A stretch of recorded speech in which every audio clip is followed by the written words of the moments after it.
नाजरीन, अस्सलामु अलैकुम। कुरान करीम में हजरत यूसुफ अलैहिस्सलाम का किस्सा हस्नुल क़सस यानी सबसे खूबसूरत बयान कहलाता है। हजरत यूसुफ अलैहिस्सलाम हर्रान में पैदा हुए। उनकी वालिदा का नाम हजरत रहील था और वालिद हजरत याकूब अलैहिस्सलाम। हजरत याकूब अलैहिस्सलाम हर्रान से हिजरत करके कनान चले गए, जहां उन्होंने काफी अरसा जिंदगी गुजारी। सफर के दौरान हजरत यूसुफ अलैहिस्सलाम की वालिदा हजरत रहील अपने दूसरे बेटे हजरत बिन्यामीन की पैदाइश के वक्त इस दुनिया से रुखसत हो गईं। कनान पहुंचकर उनकी खाला और सौतेली माँ ने उन दोनों भाइयों की परवरिश अपने बच्चों से बढ़कर की, ताकि उन्हें माँ की कमी महसूस न हो। एक सुबह हजरत यूसुफ अलैहिस्सलाम मुस्कुराते हुए वालिद के पास आए और अर्ज किया, बाबा जान, आज रात मैंने एक अजीबोगरीब ख्वाब देखा है। मैंने देखा कि 11 सितारे, चांद और सूरज मुझे सजदा कर रहे हैं। हजरत याकूब अलैहिस्सलाम ने ख्वाब सुनकर फरहत महसूस की और फरमाया, प्यारे बेटे, तुम्हारा ये ख्वाब सच्चा है। ये तुम्हारे रोशन मुस्तकबिल और नबूव्वत की निशानदेही करता है। रब तुम्हें ख्वाबों की तफसीर सिखाएगा और तुम पर अपनी नेमतें उसी तरह पूरी करेगा जैसे पहले तुम्हारे अजदाद हजरत इब्राहिम और हजरत इसहाक पर की। बेशक तुम्हारा परवरदिगार अलीम व हकीम है, लेकिन याद रखो, ये ख्वाब अपने भाइयों से न कहना। मुमकिन है हसद में आकर वो तुम्हारे खिलाफ कोई मंसूबा बना लें। चूंकि हजरत यूसुफ अलैहिस्सलाम और बिन्यामीन की वालिदा का इंतकाल हो चुका था, वो बिन माँ के रह गए थे, इसीलिए हजरत याकूब अलैहिस्सलाम को उनसे बेहद मोहब्बत थी। यही मोहब्बत भाइयों के दिलों में हसद का सबब बनी। सो उन्होंने सोचा कि किसी तरह बाप की तवज्जो यूसुफ से हटाकर अपनी तरफ कर ली जाए। एक दिन वो वालिद के पास आए और बोले, बाबा जान, आप हम पर एतमाद क्यों नहीं करते? हम यूसुफ के खैर ख्वाह हैं। उसे कल हमारे साथ सैर को जंगल ले जाने दीजिए। हम वादा करते हैं कि दिलो जान से उसकी हिफाजत करेंगे। हजरत याकूब अलैहिस्सलाम उनके छुपे हुए खतरनाक इरादों से वाकिफ थे, मगर खुलकर ये भी न कह सके कि मुझे तुम पर यकीन नहीं। लिहाजा उन्होंने रंज और गम से कहा, यूसुफ से जुदाई मुझे बेहद परेशान करती है और मुझे ये डर भी है कि कहीं तुम उसके हाल से गाफिल न हो जाओ और कोई भेड़िया उसे नोच न डाले। लेकिन यूसुफ के भाई चुप न रहे। उन्होंने जवाब दिया, अगर हमारी शुजाअत और कव्वत के बावजूद ऐसा हादसा हो जाए तो ये हमारी बदकिस्मती होगी। हजरत याकूब अलैहिस्सलाम ने ना चाहते हुए भी उनकी जिद पर हजरत यूसुफ को साथ ले जाने की इजाजत दे दी।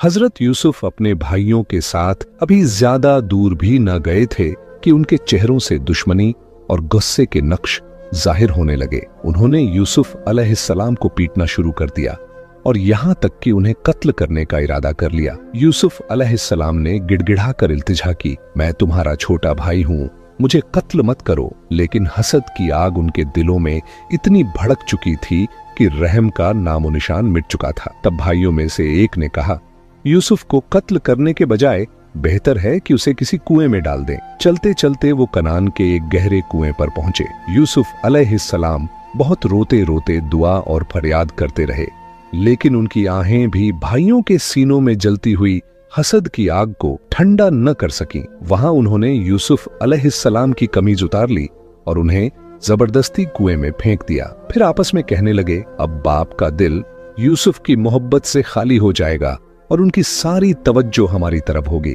मगर तकदीर उनकी चालों पर हंस रही थी। शाम ढलते ही वो सब रोते धोते बाप के पास लौटे। उनके हाथ में यूसुफ अलैहिस्सलाम की कमीज थी, जिस पर उन्होंने बकरी का खून मल रखा था। उन्होंने कमीज वालिद को दिखाकर कहा, बाबा जान, वही वाकया हुआ जिससे आप डरते थे। जब हम तीर अंदाजी में मशगूल थे, हमारी तवज्जो यूसुफ से हट गई। तभी एक भेड़िए ने उस पर हमला कर दिया और उसे चीर फाड़ डाला। ये रही उसकी खून आलूद कमीज और हमारी आंसू बहाती आंखें, जो इस हकीकत की गवाह हैं।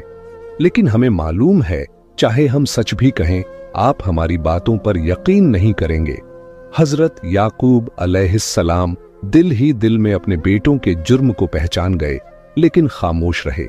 वो जानते थे कि अल्लाह ने यूसुफ अलैहिस्सलाम की तकदीर में जो लिखा है उसे कोई मिटा नहीं सकता। उन्होंने बस इतना कहा, तुम्हारे नफ्स और हसद की आग ने तुम्हें एक नाजायज काम पर उभार दिया है।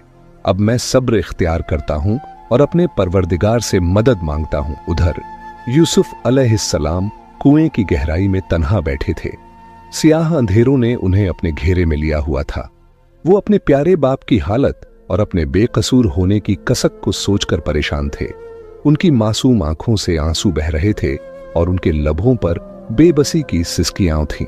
इसी दौरान मिस्र जाने वाला एक काफिला उस सरजमीन पर आ पहुंचा और वहां पड़ाव डाला। उन्होंने पानी भरने के लिए एक गुलाम को कुएं पर भेजा। गुलाम ने डोल कुएं में डाला और जब उसे ऊपर खींचा तो देखा कि पानी की जगह एक हुस्न से रोशन लड़का डोल से लटक रहा है, जिसका चेहरा चांद के टुकड़े जैसा चमक रहा था। गुलाम की हैरत और खुशी का कोई ठिकाना न रहा। उसने ऊंची आवाज में पुकारा, आओ देखो, मैंने कुएं से एक लड़का निकाला है। ये सुनकर काफिले के लोग दौड़कर कुएं के पास जमा हो गए। वो दहशत और हैरत से यूसुफ अलैहिस्सलाम को देखने लगे। फिर उन्होंने फैसला किया कि इस लड़के को मिस्र ले जाकर गुलाम बनाकर बेच दिया जाए। इसी वक्त यूसुफ अलैहिस्सलाम के भाई भी वहां आ पहुंचे ताकि देखें उसके साथ क्या हुआ।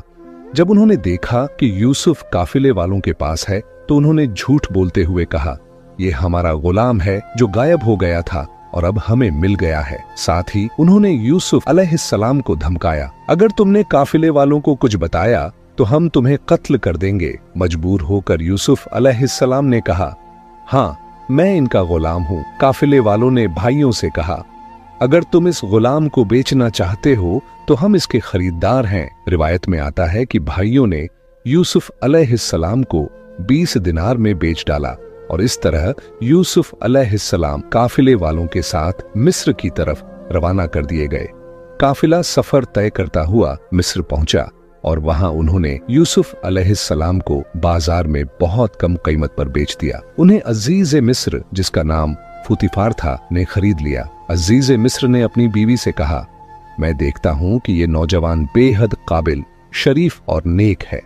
तुम्हें चाहिए कि इसका अच्छा ख्याल रखो और इसकी आराम व खुशी के सारे जरिया मुहैया करो। मुझे उम्मीद है कि ये आइंदा हमारे लिए बहुत काम आएगा या हम इसे अपना बेटा बना लेंगे। इस तरह हजरत यूसुफ अलैहिस्सलाम को मिस्र में एक आला मकाम हासिल हो गया। उन्हें घर के तमाम गुलामों और खिदमतगारों पर पूरा इख्तियार दिया गया और हर काम उनकी मर्जी से अंजाम पाता। धीरे धीरे यूसुफ अलैहिस्सलाम जवान हुए।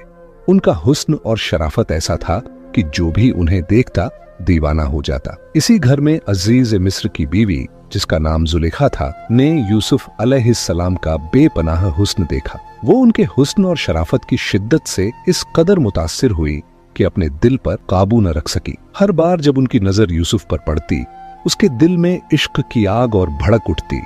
उसने कोशिश की कि इस जज्बे को दिल से निकाल दे, मगर नाकाम रही। दिन रात वो यूसुफ की याद में ही घुलती रहती।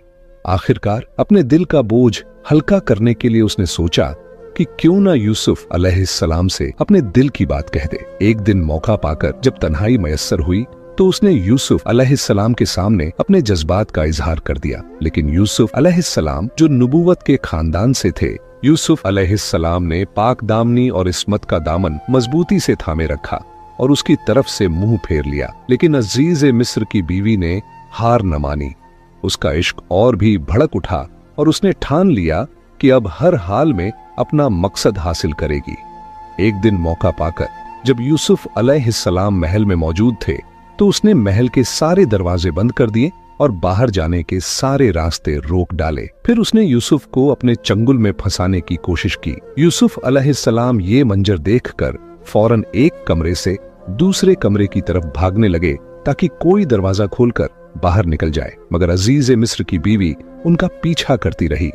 पीछे से उसने यूसुफ की कमीज का दामन पकड़कर जोर से खींचा, जिससे उनकी कमीज पीछे से फट गई। उसी वक्त अजीज मिस्र दरवाजे पर दाखिल हुआ। उसके सामने एक ऐसा मंजर था कि वो हैरान रह गया।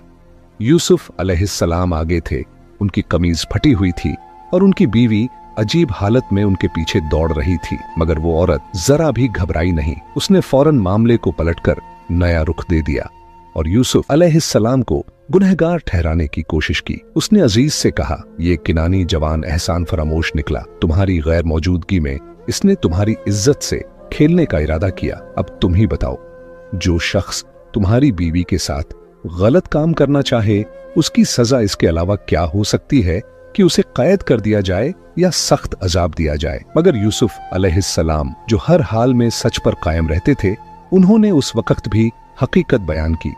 उन्होंने कहा, ऐ अजीज, इस औरत ने मुझे नाजायज काम की तरफ खींचा, लेकिन मैंने उसकी तरफ से मुंह फेर लिया और गुनाह पर राजी नहीं हुआ। फिर यूसुफ अलैहिस्सलाम ने कहा, इसका फैसला ये शैदाई बच्चा करेगा जो यहाँ पालने में लेटा हुआ है। अल्लाह ताला ने उस बच्चे को बोलने की तावानाई दी और उसने यूसुफ अलैहिस्सलाम के हक में गवाही दी। उसने कहा, यूसुफ की कमीज को देखो, अगर वो सामने से फटी है तो यूसुफ गुनहगार हैं, और अगर पीछे से फटी है तो यूसुफ सच्चे हैं। और अजीज की बीवी ने उन पर नाह का इल्जाम लगाया है। जब अजीज मिस्र ने देखा कि यूसुफ अलैहिस्सलाम की कमीज पीछे से फटी है, तो वो समझ गया कि इस मामले में यूसुफ का कोई कसूर नहीं। लिहाजा उसने यूसुफ से कहा, ऐ यूसुफ, इस किस्से को यहीं खत्म कर दो और इस वाक़े पर किसी से गुफ्तगू न करना, ताकि लोग हमारे बारे में बातें न करने लगें। फिर उसने अपनी बीवी से मुखातिब होकर कहा, ये तुम्हारा औरतों का मकर है और ये मकर बड़ा ही अजीब है। जाओ अल्लाह की बारगाह में तौबा करो, तुम गलत करने वालों में से हो। हालांकि अजीज मिस्र ने पूरी कोशिश की कि उसकी बीवी का राज फाश न होने पाए, लेकिन मिस्र की औरतों को इसकी खबर हो गई। उन्होंने अपनी महफिलों में इस वाक़े की चर्चा शुरू कर दी, बल्कि कुछ ने तो अजीज की बीवी पर खुलकर तनकीद की और उसे मलामत करने लगी। इस सख्त तनकीद ने अजीज की बीवी को बहुत रंजीदा और परेशान कर दिया। तब उसने सोचा कि क्यों न कोई ऐसी चाल चली जाए कि वो औरतें खामोश हो जाएं और उसके साथ हमदर्द बन जाएं। बहुत गौर फिक्र के बाद उसने एक खास दिन पर अपने घर एक महफिल सजाने का फैसला किया और मिस्र की तमाम औरतों को उसमें बुलाया। जब औरतें आईं और तकियों से टिक कर बैठ गईं, तो उन्हें मेवे और फल पेश किए गए, जिन्हें खाने के लिए छुरी से काटना पड़ता था। इसलिए हर औरत को एक एक छुरी दे दी गई। फिर उसी वक्त अजीज की बीवी ने इशारा किया कि हजरत यूसुफ अलैहिस्सलाम कमरे में दाखिल हों। ज्यों ही यूसुफ अलैहिस्सलाम अंदर आए, उन औरतों के होश उड़ गए। उनका जमाल इतना बेमिसाल था कि सब दीवानी हो गईं और बेसाख्ता अपने हाथ काट बैठे। वो हैरत से कहने लगीं, ये इंसान नहीं बल्कि कोई फरिश्ता नुमा शख्स है। अजीज की बीवी इस मंजर पर फतह याबी की मुस्कुराहट छुपा न सकी। उसके होंठों पर फतह की चमक साफ झलक रही थी और उसने गर्व से कहा, ये वही यूसुफ है जिसके इश्क पर तुम मुझे मलामत करती रही हो। तुमने इसे एक बार देखा और अपने हाथ काट बैठे, लेकिन मैंने इसे सुबह शाम अपने घर में रहते देखा है। उसी की सोहबत में उठना बैठना, देखना सुनना मेरा रोज का मामला है।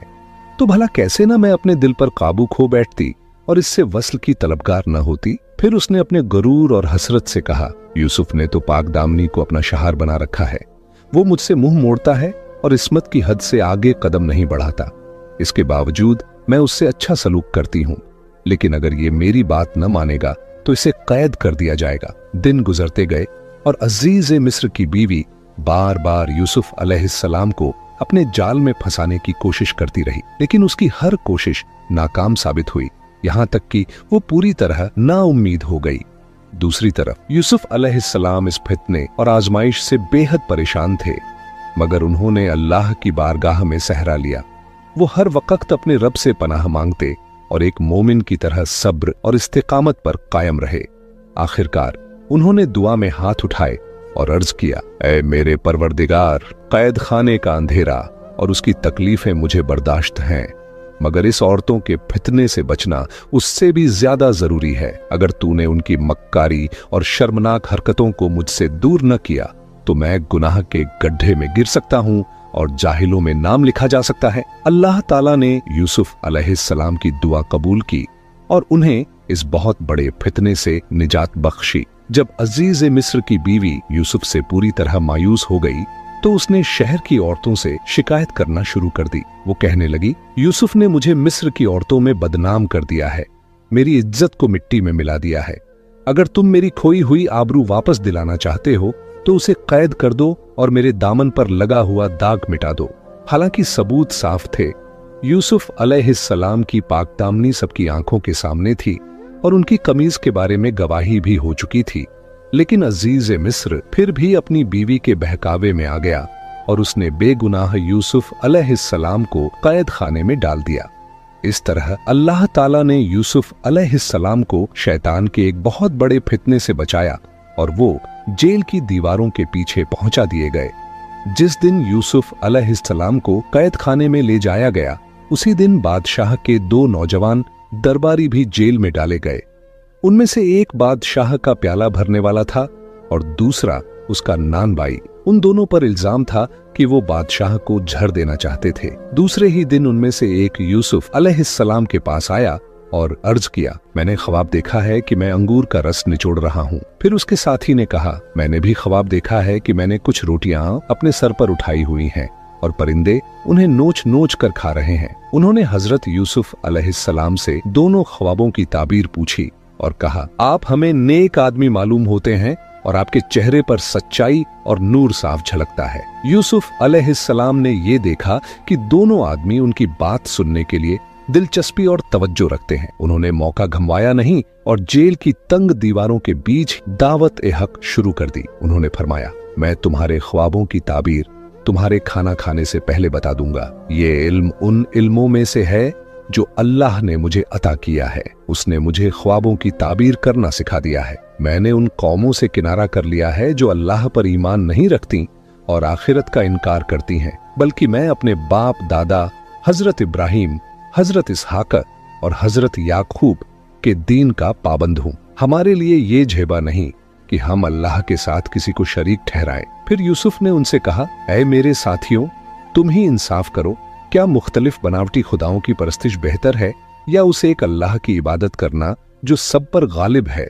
जिनकी तुम परस्तिश करते हो वो महज नामी गिरामी हैं, जिन्हें तुम और तुम्हारे बाप दादाओं ने खुदा बना लिया है, जबकि अल्लाह ने उनकी हकीकत की कोई दलील नाजिल नहीं की। इसके बाद कुछ जुमले कहकर हजरत यूसुफ अलैहिस्सलाम ने अपनी बात जारी रखते हुए दोनों कैदियों के ख्वाब की ताबीर बयान की। उन्होंने कहा, ऐ मेरे साथियों, जिसने ख्वाब में देखा कि वो अंगूर निचोड़ रहा है, उसकी ताबीर ये है कि जल्द ही उसे रिहाई मिलेगी और वो अपने पहले वाले ओहदे पर बहाल कर दिया जाएगा। लेकिन जिसने देखा कि उसके सर पर रोटियां हैं और परिंदे उन्हें नोच नोच कर खा रहे हैं, तो उसकी ताबीर ये है कि उसे मौत की सजा दी जाएगी। वो सूली पर लटका दिया जाएगा और परिंदे उसका गोश्त नोच नोच कर खाएंगे। यही है तुम्हारे उन ख्वाबों की ताबीर जिन्हें तुमने मुझसे बयान किया था। इसके बाद यूसुफ अलैहिस्सलाम को ख्याल आया कि इन दोनों में से एक यानी साखी जल्द ही रिहा होकर शाही दरबार में वापस जाएगा। तो उन्होंने उसे ताकीद करते हुए कहा, जब तुम बादशाह के पास पहुंचो तो मेरे बारे में जिक्र करना और मेरी बेगुनाही बयान करना। शायद वो मुझे इस कैद से आजाद कर दे। और वाकई ऐसा ही हुआ। दोनों ख्वाब उसी तरह पूरे हुए। एक को रिहाई मिली और वो अपने काम पर बहाल हो गया, जबकि दूसरे को सूली पर लटका दिया गया। लेकिन अफसोस, वो साथी जिसे रिहाई मिली थी यूसुफ अलैहिस्सलाम को भूल गया। इस वजह से यूसुफ को कई साल और कैद खाने में गुजारने पड़े। एक सुबह जब बादशाह नींद से उठा तो उसने एक अजीब ख्वाब देखा और सख्त परेशान हो गया। उसने अपने दरबार के सारे हाकिमों और दानिशमंदों को बुलाया और कहा, मैंने ख्वाब में देखा कि 7 मोटी ताजा और खूबसूरत गायें नदी से निकलकर चरागाह में चल रही हैं। फिर 7 दुबली पतली और बदशक्ल गायें पानी से निकलीं और उन्होंने पहली 7 गायों को खा लिया। फिर मैंने देखा कि अनाज के 7 हरे भरे खेत हैं और 7 सूखे और बंजर खेत भी नजर आ रहे हैं। ख्वाब बयान करने के बाद बादशाह ने उनसे कहा, अब तुम लोग बताओ, इस ख्वाब की ताबीर क्या है? दरबारियों ने बहुत सोचा, मगर वो इस ख्वाब की ताबीर तक न पहुंच सके।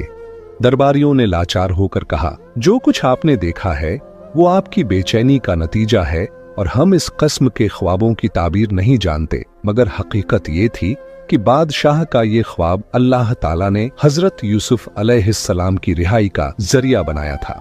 चुनांचे इस ख्वाब ने साखी को यूसुफ अलैहिस्सलाम की याद दिला दी और उसे कैद खाने में बिताए गए वाक़े का ख्याल आया। वो फौरन बादशाह की खिदमत में हाजिर हुआ और अर्ज किया, बादशाह सलामत, आपके कैद खाने में एक बेहद अलीम, रोशन ख्याल और दानिशमंद शख्स मौजूद है जो ख्वाब की ताबीर बताने में माहिर है। अगर इजाजत दें तो मैं तहखाने तक जाकर उससे आपके ख्वाब की ताबीर पूछूं। साखी यूसुफ अलैहिस्सलाम के पास पहुंचा और बोला, मुझे बताइए, अगर ख्वाब में देखा जाए कि 7 दुबली पतली गायें 7 मोटी ताजा गायों को खा जाती हैं और 7 हरे भरे और 7 सूखे खेत भी नजर आते हैं, तो इसकी ताबीर क्या है, ताकि मैं कौम को जाकर इससे बाखबर करूं। हजरत यूसुफ अलैहिस्सलाम जो अल्लाह के भेजे हुए पैगंबर थे, उन्होंने न सिर्फ बादशाह के ख्वाब की ताबीर बयान की, बल्कि लोगों को निजात और खुशहाली की तरफ भी रहनुमाई की। उन्होंने फरमाया, मिस्र में 7 साल तक बहुत बरकत और नेमतें होंगी, जमीन भरपूर फसल देगी और लोग गल्ले से मालामाल हो जाएंगे। मगर इसके बाद 7 साल सख्त कहत और तंगी के आएंगे, जब पिछले सालों का बचाया हुआ गल्ला ही काम आएगा और लोग शदीद परेशानियों से दो चार होंगे। अगर तुम चाहते हो कि इन सख्त सालों से बच सको, तो जरूरी है कि पहले 7 सालों में ज्यादा से ज्यादा गल्ला उगाओ, उसमें से जितनी जरूरत हो उतना इस्तेमाल करो और बाकी को बोरी बोरे करके खजानों में जखीरा कर लो, ताकि जब कहत के दिन आए तो वही गल्ला लोगों के काम आ सके। जब बादशाह ने अपने ख्वाब की ये ताबीर सुनी तो उसका चेहरा खिल उठा और उसके दिल से परेशानी दूर हो गई। वो समझ गया कि ये ताबीर किसी बहुत ही अक्लमंद और सच्चे आदमी ने बयान की है। चुनांचे उसने हुक्म दिया, यूसुफ अलैहिस्सलाम को मेरे पास ले आओ, ताकि मैं उनसे जिंदगी की परेशानियों और मुश्किलात में मदद ले सकूं और उनके नजरिए से फायदा उठाता रहूं। शाही नुमाइंदे यूसुफ अलैहिस्सलाम को जेल से रिहाई दिलाने पहुंचे, लेकिन यूसुफ अलैहिस्सलाम ने फौरन बाहर आने से इनकार कर दिया। हालांकि उस वक्त उनके लिए आजादी की बहुत अहमियत थी, क्योंकि वो सालों से कैद खाने की तंग और घुटन भरी फिजा में जिंदगी गुजार रहे थे। उन्होंने न खुले आसमान के सूरज, चांद और सितारों को देखा था, न आराम से सो पाए थे और न ढंग का खाना खाया था। मगर इसके बावजूद वो इस पर राजी न हुए कि उन्हें महज माफी के तौर पर रिहा कर दिया जाए। उन्होंने कहा, मैं तब तक जेल से बाहर नहीं आऊंगा जब तक बादशाह मेरे बारे में तहकीकात न कर ले, मेरी बेगुनाही साफ तौर पर साबित न हो जाए। बादशाह से कहो कि वो मिस्र की औरतों से पूछे उन्होंने अपने हाथ क्यों काटे थे और मुझे किस वजह से तंग किया था। शाही नुमाइंदे ने लौटकर बादशाह को यूसुफ अलैहिस्सलाम की ये बात बताई। बादशाह ने हुक्म दिया कि मिस्र की वो औरतें जिनके नाम यूसुफ अलैहिस्सलाम ने बताए थे, दरबार में बुलाए जाएं। जब उनसे हाथ काटने के बारे में पूछा गया तो हकीकत बयान करने के सिवा उनके पास कोई चारा न था।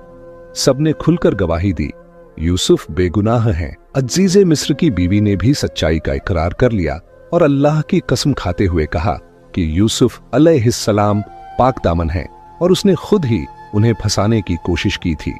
इस तरह हजरत यूसुफ अलैहिस्सलाम इज्जत और सच्चाई के साथ कैद खाने से बाहर निकले। आजाद होने के बाद उन्हें बादशाह के महल में लाया गया। बादशाह बेसब्री से उनकी मुलाकात का मुंतजिर था। जब यूसुफ अलैहिस्सलाम दरबार में दाखिल हुए तो बादशाह ने उनसे देर तक बातें की। उसने उन्हें अक्लमंद, रोशन जहन और काबिल पाया। तब बादशाह ने कहा, ऐ यूसुफ, अब तुम्हारा हमारे दिल में बहुत बड़ा मकाम है।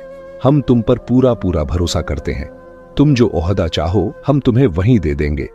यूसुफ अलैहिस्सलाम ने अर्ज किया, आप मुझे अन्न और खुराक का नाजिम बना दीजिए, क्योंकि मैं इस काम को ईमानदारी और तदबीर के साथ अंजाम दे सकता हूँ। फौरन बादशाह ने फरमान जारी किया कि मुल्क के सारे दरबारी और ओहदेदार यूसुफ अलैहिस्सलाम की इज्जत करें और उनके हुक्म को शाही हुक्म समझें।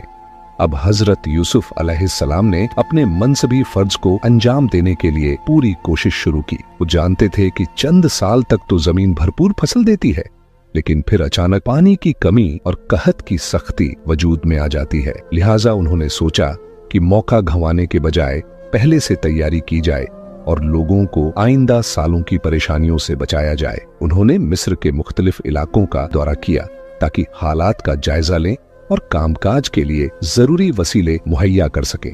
जहां भी गए वहां के किसानों को हौसला और मदद दी ताकि वो अपनी जमीनों को अच्छी तरह आबाद करें और पैदावार बढ़ा सकें। इसके साथ साथ उन्होंने बड़े बड़े गोदाम तामीर करवाए जिनमें सैकड़ों मन गल्ला जमा करने की गुंजाइश थी। पहले 7 सालों में यूसुफ अलैहिस्सलाम ने लोगों की जरूरत के मुताबिक गल्ला बांटा और बाकी को सरकारी गोदामों में जमा कर दिया। नतीजा ये हुआ कि गोदाम गल्ले से भर गए। फिर जब कहत के साल आए, दरियाए नील में पानी की कमी हो गई और खेत सूख गए। मगर हजरत यूसुफ अलैहिस्सलाम की दूरंदेशी और तदबीर की बदौलत लोगों को खुराक में कोई मुश्किल पेश न आई। सरकारी गोदामों में उनकी जरूरत से ज्यादा गल्ला मौजूद था। इसी दौरान यूसुफ अलैहिस्सलाम ने अपनी निजी जिंदगी की शुरुआत भी की। उनकी शादी हुई और उनकी बीवी का नाम आसनेत था। उनसे 2 बेटे पैदा हुए, मनश्शा और इफ्राइम। उधर अजीज मिस्र का इंतकाल हो गया और उसकी बीवी जुलेखा मुफलिस और मोहताज हो गई, यहाँ तक कि लोगों से मांगने पर मजबूर हो गई। जबकि उस वक्त यूसुफ अलैहिस्सलाम मिस्र के अजीज के रुतबे पर फाइज थे। एक दिन लोगों ने जुलेखा से कहा, अजीज मिस्र यूसुफ के रास्ते पर बैठ जाओ, शायद जब वो गुजरे तो तुम पर नजर पड़ जाए और वो रहम कर दें। जुलेखा ने पहले शर्मिंदगी से इनकार किया, लेकिन जब लोगों ने जोर दिया तो वो यूसुफ अलैहिस्सलाम के रास्ते पर बैठ गई। जब यूसुफ वहां से गुजरे तो उसने रोते हुए कहा, पाक है वो खुदा जो बादशाहों को अपनी मर्जी से गुलाम बना देता है और गुलाम को अपनी इताअत की वजह से बादशाह बना देता है। यूसुफ अलैहिस्सलाम ने उसे देखा और कहा, क्या तुम जुलेखा हो? उसने जवाब दिया, हाँ मैं ही जुलेखा हूँ। यूसुफ अलैहिस्सलाम के हुक्म से उसे शाही महल में लाया गया। वहाँ उसने गमगीन आवाज में कहा, ये मेरे साथ ज्यादती नहीं थी बल्कि मेरी अपनी गलती थी और कोई शख्स मेरे दिल की हालत न समझ सका। मैं आपकी मोहब्बत में मुब्तला थी। अल्लाह ने दुनिया में आपकी कोई मिसाल पैदा नहीं की। मैं आपके हुस्न पर फिदा थी। मिस्र में मुझसे ज्यादा मकबूल औरत कोई न थी, न ही मेरे बराबर दौलत किसी के पास थी, लेकिन मेरा शौहर नामर्द निकला। यूसुफ ने पूछा, अब तुम्हारी क्या हालत है? जुलेखा ने कहा, मैं चाहती हूँ कि आप दुआ कीजिए, अल्लाह मेरी जवानी लौटा दे। अल्लाह ताला ने उसकी दुआ कबूल की और उसे फिर से जवान और हसीन बना दिया, यहाँ तक कि वो बिल्कुल कुंवारी लड़की जैसी हो गई। फिर अल्लाह के हुक्म से हजरत यूसुफ अलैहिस्सलाम ने उससे निकाह किया और उसे अपनी मोहतरमा बना लिया। धीरे धीरे हजरत यूसुफ अलैहिस्सलाम की हिकमत और रहनुमाई से मिस्र की हुकूमत ने इतनी तरक्की की कि उसका दायरा फलस्तीन और कनान तक फैल गया।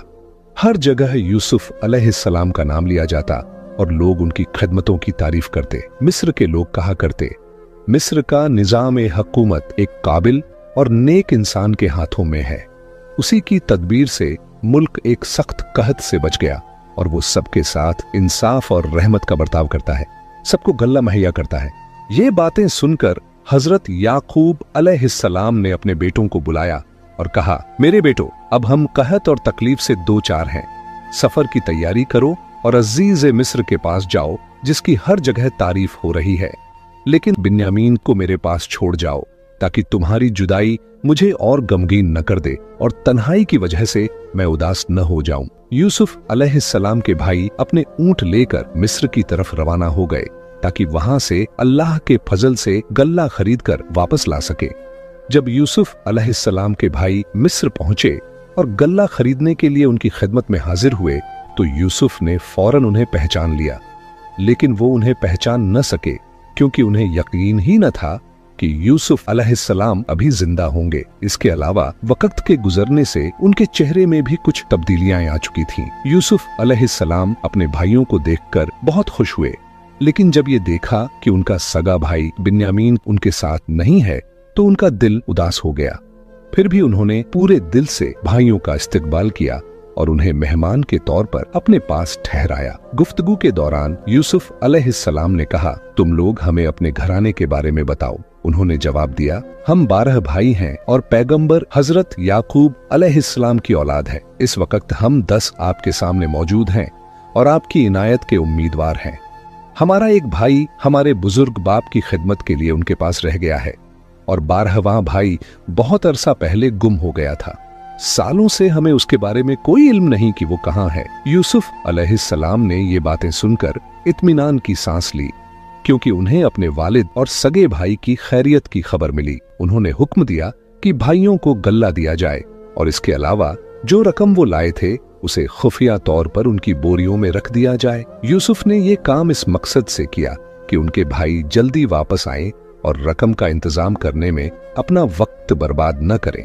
फिर बोरियां ऊंटों पर लाद दी गईं और यूसुफ अलैहिस्सलाम के भाई वापसी के लिए तैयार हो गए। उस वक्त यूसुफ ने उनसे कहा, जब तुम दोबारा आओ तो अपने छोटे भाई को साथ लेकर आना ताकि मुझे इत्मीनान हो जाए कि तुमने जो कहा है वो सच है। लेकिन अगर तुम उसे साथ न लाए तो तुम्हें गल्ला नहीं मिलेगा और फिर कभी मेरे पास आने का इरादा भी मत करना। भाइयों ने जवाब दिया, इस बारे में हम अपने बुजुर्ग वालिद से बात करेंगे। हमें उम्मीद है कि वो मान जाएंगे और हम छोटे भाई को साथ ला सकेंगे। यूसुफ अलैहिस्सलाम ने उन्हें अलविदा कहा और वो खुशी खुशी कनान की तरफ लौट गए। जब वो अपने बाप हजरत याकूब अलैहिस्सलाम की खिदमत में पहुंचे तो अर्ज किया, बाबा जान, जैसा कि अजीज मिस्र के बारे में मशहूर है, हमने उसे बड़ा अलीम, शरीफ और नेक इंसान पाया। उसने हमारी बहुत इज्जत की, हमारा पूरा ख्याल रखा और हमें बहुत सहूलतें दी। लेकिन साथ ही उसने हमसे ये वादा लिया है कि हम अपने छोटे भाई बिन्यामीन को भी साथ लेकर जाएं, ताकि उसे यकीन हो जाए कि हमने जो कुछ कहा है वो सही है। हमारा मिस्र का सफर सिर्फ गल्ला हासिल करने के लिए था और किसी मकसद के लिए नहीं। ये सुनकर हजरत याकूब अलैहिस्सलाम ने फरमाया, मैं तुम्हें बिन्यामीन को साथ ले जाने की इजाजत हरगिज नहीं दूंगा। क्या तुम चाहते हो कि मेरे साथ वही करो जो पहले यूसुफ के साथ कर चुके हो? नहीं, बस मुझे मेरे हाल पर छोड़ दो और मुझ पर जबरदस्ती मत करो। फिर जब उन्होंने गल्ले की बोरियां खोली तो देखा कि जो रकम वो घर से लेकर गए थे वो भी उनमें रखी हुई है। ये देखकर वो खुश होकर अपने बाप के पास आए और बोले, बाबा जान, हमने झूठ नहीं कहा था। जरा अजीज मिस्र की इनायत देखिए, उसने हमारी अदा की हुई रकम भी अपने पास नहीं रखी बल्कि हमें वापस लौटा दी। लिहाजा आप गम न करें और हमारे भाई को हमारे साथ भेज दीजिए। हम दिलो जान से उसकी हिफाजत करेंगे और उसे सही सलामत आपके पास वापस ले आएंगे। जब हजरत याकूब अलैहिस्सलाम ने देखा कि उनके बेटों को गल्ले की सख्त जरूरत है और वो मिस्र जाने के लिए बेचैन हैं, इसके अलावा वो पहले ही अजीज मिस्र से वादा कर चुके थे कि छोटे भाई बिन्यामीन को साथ लाएंगे। इन हालात को देखते हुए उन्होंने आखिरकार इजाजत दे दी कि बिन्यामीन उनके साथ मिस्र चला जाए। लेकिन साथ ही उन्होंने उनसे वादा लिया कि बिन्यामीन को हर हाल में सही सलामत वापस ले आएंगे, सिवाय इसके कि कोई ऐसा हादसा पेश आ जाए जिसमें उसकी हिफाजत करना उनके बस में न रहे। सब भाइयों ने इस वादे पर अल्लाह को गवाह ठहराया और बिन्यामीन को साथ लेकर मिस्र रवाना हो गए। हजरत याकूब अलैहिस्सलाम ने उन्हें हिदायत की, जब मिस्र पहुंचो तो सब एक ही दरवाजे से दाखिल मत होना बल्कि अलग अलग दरवाजों से दाखिल होना। शायद उनका मकसद ये था कि उनके बेटे नजर ए बद से महफूज रहें और ये भी कि लोग उन पर शक न करें कि ये सब एक साथ दाखिल होकर कोई जासूसी या चोरी डकैती का इरादा रखते हैं। जब वो मिस्र पहुंचे तो दूसरी बार हजरत यूसुफ अलैहिस्सलाम से मुलाकात हुई। उन्होंने बिन्यामीन को अपने सामने देखा तो उनके दिल में खुशी की लहर दौड़ गई। उन्होंने हुक्म दिया कि दोपहर के खाने के लिए ज्यादा खाना तैयार किया जाए ताकि सब मिलकर खाएं। दोपहर के वक्त यूसुफ अलैहिस्सलाम अपने भाइयों को घर ले गए और उन्हें दो दो करके दस्तरख्वान पर बिठाया। बिन्यामीन अकेले रह गए तो उनका दिल भर आया और रोते हुए कहने लगे, अगर आज मेरा भाई यूसुफ जिंदा होता तो मैं अकेला न बैठता। यूसुफ अलैहिस्सलाम ये सुनकर तड़प उठे। उन्होंने बिन्यामीन को अपने पास बिठाया और दोनों ने मिलकर खाना खाया। जब रात हुई तो यूसुफ ने भाइयों को दो दो करके अलग अलग कमरों में ठहराया और बिन्यामीन को अपने पास रखा। उस वक्त यूसुफ ने कहा, क्या तुम ये पसंद करोगे कि यूसुफ की जगह मैं तुम्हारा भाई बन जाऊं? बिन्यामीन ने जवाब दिया, आप जैसे भाई का होना फख्र की बात है, लेकिन सगा भाई कहाँ मिल सकता है। लेकिन अफसोस इस बात का है कि आप याकूब और रहील के बेटे नहीं हैं। ये सुनकर यूसुफ अलैहिस्सलाम की आंखों में आंसू आ गए। उन्होंने बिन्यामीन को गले से लगा लिया और कहा, मैं ही तुम्हारा गुमशुदा भाई यूसुफ हूँ, जिसकी जुदाई में तुम गमगीन रहते हो। मैं ही हूँ वो जिसने भाइयों के हाथों तकलीफें उठाई, कई नाकामियों का सामना किया, मगर अल्लाह ने मुझ पर मेहरबानी फरमाकर मेरी सारी परेशानियां दूर कर दी और मुझे इस ऊंचे मकाम तक पहुंचा दिया। उन्होंने आगे कहा, फिलहाल तुम ये राज भाइयों से छुपाए रखना और उन्हें सच्चाई का इल्म न होने देना। फिर जब यूसुफ अलैहिस्सलाम के भाइयों ने गल्ला खरीदा और वापस जाने की तैयारी की तो यूसुफ ने बिन्यामीन को अपने पास रखने की एक हिकमत ए अमली बनाई। उन्होंने हुक्म दिया कि पानी पीने का सोने का प्याला बिन्यामीन की बोरी में रख दिया जाए। जब काफिला कुछ दूर निकल गया तो यूसुफ के एक कारकुन ने आवाज दी, ऐ कनान के लोगों, रुक जाओ, तुम कितने बुरे हो कि नेकी का बदला बुराई से दिया और अजीज का एहसान भूलकर उसका प्याला चुरा लिया। ये सुनकर याकूब अलैहिस्सलाम के बेटे वहीं रुक गए और कांपते हुए बोले, खुदा की कसम, हम शरारत की नीयत से यहां नहीं आए, हम चोर नहीं हैं।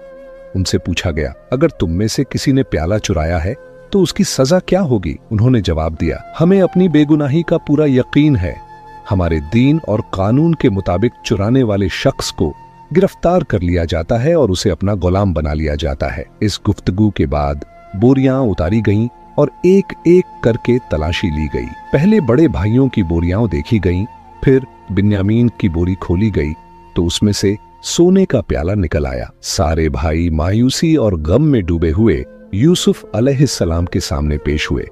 पहले तो यूसुफ ने उन्हें डांटा और फिर कहा, तुम्हारे ही कौल के मुताबिक हम बिन्यामीन को अपने पास रखेंगे। ये सुनकर सब भाई गिड़गिड़ाने लगे और अर्ज करने लगे, ऐ अजीज, उसका बाप बूढ़ा और कमजोर है, आप हम में से किसी एक को रोक लीजिए और उसे आजाद कर दीजिए। मगर यूसुफ अलैहिस्सलाम ने फरमाया, हम ये नाइंसाफी नहीं करेंगे कि किसी बेगुनाह को रोक लें और चोर को छोड़ दें।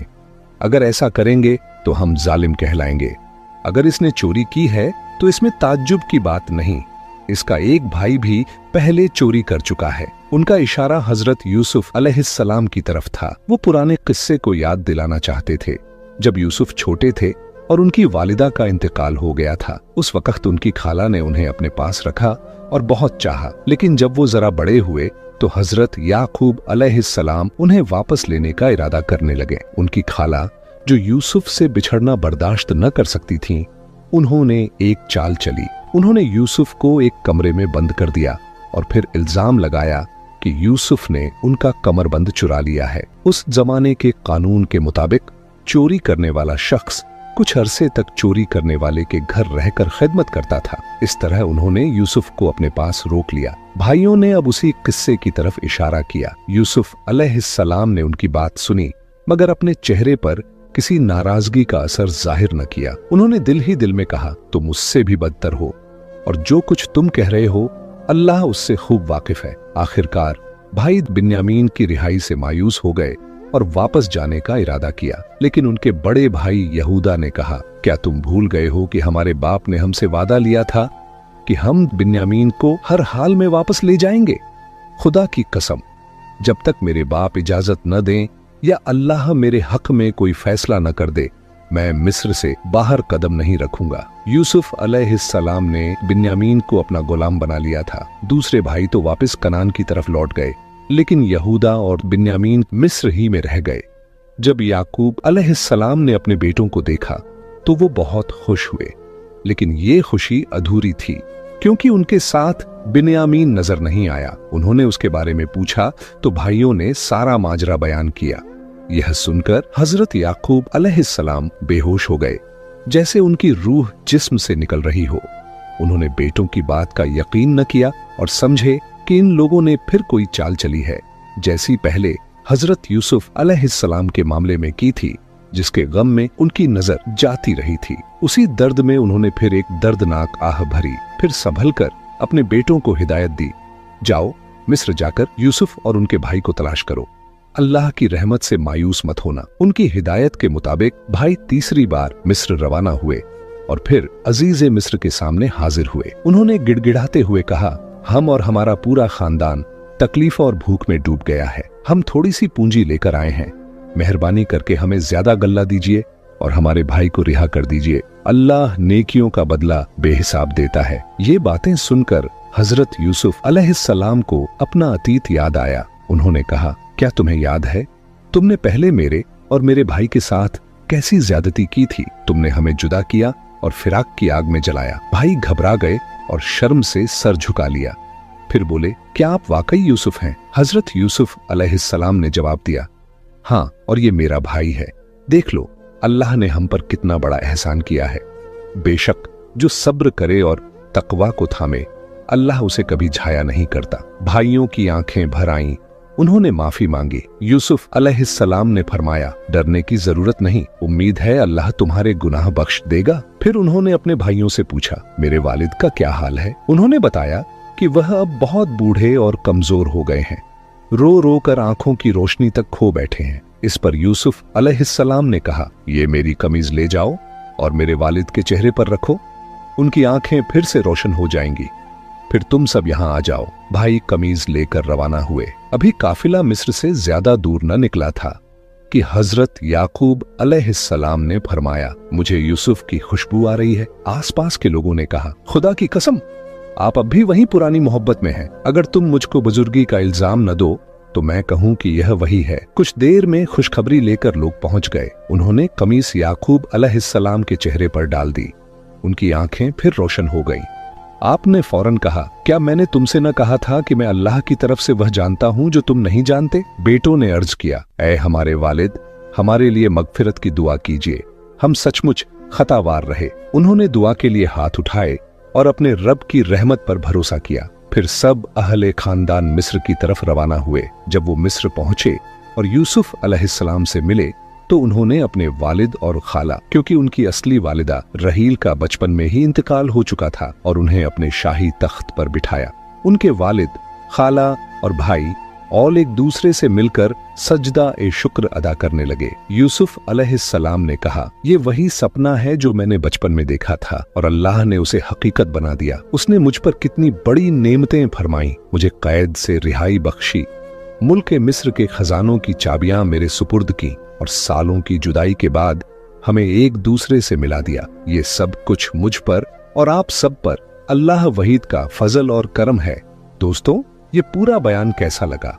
अगर आपको अच्छा लगा हो तो इस वीडियो को लाइक जरूर कीजिए और अपने दोस्तों के साथ शेयर भी कीजिए।